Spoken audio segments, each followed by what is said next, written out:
Selamat datang lagi di sesi deep dive kita. Oke, kali ini kita punya serangkaian catatan yang, wah, lumayan bikin penasaran nih.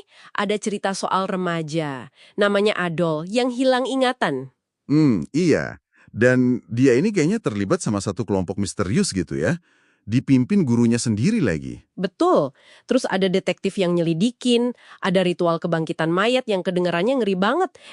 Dan sekilas soal dunia gaib yang nggak kelihatan. Yap, catatan Anda ini ngebawa kita ke jejak sekte kayak Numinus Episcopate. Mereka kan dikenal punya pandangan soal hidup mati yang agak lain ya. Plus ritual kuno tarian arwah itu. Oke, jadi misi kita sekarang kita coba urai deh, apa sih yang sebenarnya terjadi sama si Adol ini, terus seberapa bahaya ritual yang dia ikuti itu, dan siapa sih guru di baliknya ini? Sip.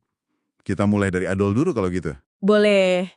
Dia kan ditemukan linglung gitu ya, gak Hmm. inget apa-apa beberapa hari. Nah, dari catatan Anda, ternyata dia ini gabung sama perkumpulan yang obsesinya soal kematian, Mhm. kebangkitan. Dan bahkan melakukan tarian arwah itu.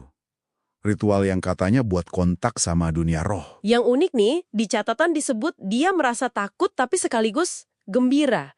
Kayak ada sensasi bahaya yang dicari gitu ya. Agak aneh sih. Mungkin adrenalin rush atau gimana ya? Nah, ini nyambung ke penyelidikan detektif kita, si Klein. Dia ini ngamatin ritual kelompok ini dari jauh. Lokasinya dekat pemakaman Grimm. Pemakaman Grimm ya, oke. Di sana dia lihat pemimpinnya pakai jubah hitam. Yang ternyata itu Kapuski, guru bahasanya si Adol. Dia mimpin remaja-remaja ini nari tarian arwah, ngelilingin sesosok mayat. Suasananya digambarin mistis banget di catatan Anda. Dan ritualnya itu loh, bener-bener aneh. Abis nari, si Kapuski ini lempar kucing hitam ngelewatin mayat. Itu kan kayak praktek dari cerita rakyat kuno gitu ya. Persis. Dan yang bikin kaget, ritual itu berhasil. Tapi cuma sebagian. Berhasil gimana maksudnya? Mayatnya bangkit, tapi begitu bangkit langsung nyerang salah satu remaja di situ. Kacau kan? Wah, Terus gimana? Si Kapuski ini sempat ngendaliin sebentar, pakai peluit kuningan sama perintah dalam bahasa Hermes kuno. Itu bahasa yang sering dikaitin sama mistisisme gitulah. oh jadi dia bisa ngekontrol sedikit. Sedikit aja. Kayak mekanismenya rapuh banget. Buktinya mayat itu lepas kendali lagi, terus lari ke hutan. Nah, disinilah si Klein masuk. Dia kan kalau dari catatan Anda, ternyata seorang beyonder ya, punya kekuatan super gitu. Zombie biasa ya, perlu kekuatan khusus buat ngalahinnya. Iya, jelas bukan. Nah, abis itu, cara Klein dapat info ini unik banget. Dia nyamar jadi badut buat nginterogasi remaja-remaja yang ketakutan itu. Jadi badut, ada-ada aja. Terus berhasil. Berhasil. Mereka akhirnya ngaku kalau pemimpinnya ya Kapuski Reed itu, guru bahasa Faisak kuno mereka. Si Kapuski ini ngejanjiin rahasia keabadian ke mereka. Wah, ini bahaya banget sih. Pengetahuan mistis meskipun cetek, jatuh ke tangan orang naif yang malah nyeret orang lain. Tepat. Dan sebelum kita gali lebih dalam soal Kapuski, catatan Anda juga ngasih lihat sedikit gambaran dunia Beyonder yang lebih luas ini kan? Oh iya, pertemuan rahasia yang dihadiri Klein itu ya.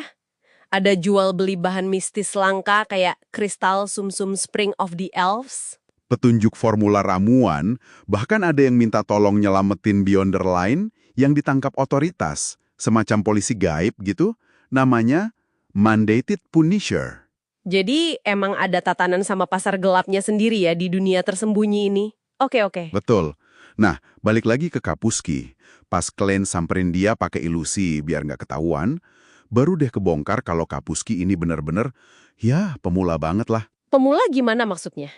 Dia belajar tarian arwah sama dasar-dasar ritual itu dari seorang gelandangan tua yang sakit parah. Si gelandangan ini terus meninggal dan dikubur seadanya di halaman belakang rumah Kapuski. Jadi sumber ilmunya dari gelandangan. Dan peluit kuningan itu? Nah, peluit itu peninggalan si kakek gelandangan.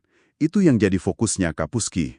Dianggap sumber kekuatannya dia. Oke, ini bagian yang paling bikin berinding dari catatan Anda nih. Pas Kapuski niup peluit itu buat nunjukin ke Klein, Iya, si Klein kan punya penglihatan roh ya. Dia ngelihat ada makhluk mengerikan muncul dari lantai. Bentuknya tengkorak 3 mata, ada tentakel hitamnya gitu. Kayak semacam utusan gaib, nyoba interaksi. serem banget. Tapi Kapuskinya gimana ya? Nah itu dia. Kapuski sama sekali nggak sadar. Dia cuma ngerasa dingin, terus ngira itu bukti kekuatannya dia bekerja. Padahal dia bahkan bukan Beyonder, bener-bener nggak tahu apa-apa. Gila sih, bisa sebegitu nggak sadarnya ya. Terus puncak anehnya pas mereka gali kuburan si gelandangan itu? Iya, pas digali nggak ada mayat, nggak ada tulang sama sekali. Yang ada cuma lapisan tebel bulu-bulu putih bersih, tapi berlumur minyak kuning kental. Aneh banget. Bulu sama minyak, bukan tulang belulang. Jadi, apa artinya semua ini? Kesimpulannya gimana? Dari catatan Anda, jelas si Adol ini cuma korban aja lah ya. Terjebak ritual berbahaya yang dipimpin guru naif, si Kapuski, yang keseret ke dunia mistis tanpa ngerti apa-apa. Belajarnya pun dari sumber yang, ya gitu deh, mencurigakan banget. Dan ritual Numinus Episcopet itu beneran bahaya ya walau di tangan amatir kayak Kapuski? Banget. Terus, fluid tembaga itu jelas bukan barang sembarangan. Bisa manggil entitas serem yang bahkan Kapuski sendiri nggak bisa lihat. Dan penemuan di makam itu, bulu sama minyak, itu jadi misteri baru lagi. Transformasi macam apa itu ya? Siapa sebenarnya gelandangan tua itu? Nah, itu dia pertanyaannya.